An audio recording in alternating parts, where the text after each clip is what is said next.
তোমার কি ভাই খুব গরম? ও তুমি কি ফাইলিং কোম্পানিতে কাজ করো?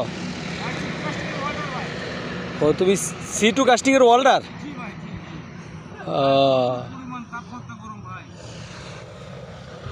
না না ঠিক আছে ভাই, খাও খাও। তুমি কি বাংলাদেশের না কোন দেশের?